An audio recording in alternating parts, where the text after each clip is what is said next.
বিশ্বকাপ থেকে শুরু করে সম্ভাব্য সব বড় শিরোপাই এসেছে লিওনেল মেসির পরিবারে। তবে এরপরও আজকের দিনটা বোধহয় মেসি পরিবারের জন্য অন্যরকম এক আনন্দের। না, মেসি নতুন করে কোনো শিরোপা জেতেননি। মেসির ঘরে এবার একদিনেই শিরোপা জিতেছেন তার 3 ছেলে। বিস্তারিত নিউজ ডেস্কে। মেসির বড় ছেলে থিয়াগো মেসি ওয়েস্টার্ন কাপের শিরোপা জিতেছে অনূর্ধ্ব 13 দলের হয়ে। দ্বিতীয় ছেলে মাতেও মেসি শিরোপা জিতেছেন অনূর্ধ্ব 11 দলের হয়ে এবং ছোট ছেলে চিরো মেসি জিতেছেন খুদে দলের হয়ে। মেডেল পরা এবং ট্রফি হাতে সন্তানদের সঙ্গে মেসি সহ নিজেদের ছবি পোস্ট করেছেন আন্তোনেল্লা রোক্কুজ্জো। শুধু এতটুকুই নয়, একই দিনে মেসির ছোট ছেলের চিরোর একটি ভিডিও সামাজিক যোগাযোগ মাধ্যমে রীতিমতো তোলপাড় ফেলেছে।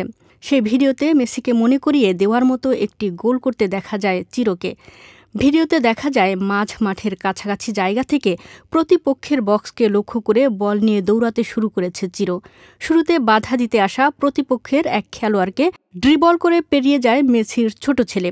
কিছুদূর এগিয়ে যাওয়ার পর তাকে আটকানোর জন্য এগিয়ে আসে আরেকজন, তবে পাত্তা পায়নি দ্বিতীয়জন। তাকে ড্রিবল করে পেরিয়ে যায় চিরো। এরপর শেষ মুহূর্তে আরও একজন পাশ থেকে পা বাড়িয়ে চেষ্টা করে চিরোকে থামানোর, তাতে অবশ্য কোনো কাজ হয়নি। এগিয়ে আসা গোলরক্ষককে বোকা বানিয়ে মেসি সুলভ ভঙ্গিতে আলতো ছোঁয়ায় বল বাড়িয়ে দেয় পোস্টের দিকে। বল জালে জড়াতেই মেতে ওঠে উদযাপনে। বাবাকে মনে করিয়ে দেওয়া চিরোর এই গোলে অবশ্য একটি পার্থক্য আছে মেসির সঙ্গে। এমন অসাধারণ গোলগুলো মেসি সাধারণত বাঁ পায়ে করলেও চিরো করেছে ডান পায়ে।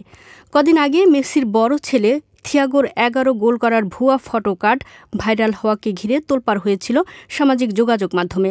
এবার অবশ্য শিরোপা জেতার ঘটনাকে ভুয়া হওয়ার কোনো সুযোগ নেই।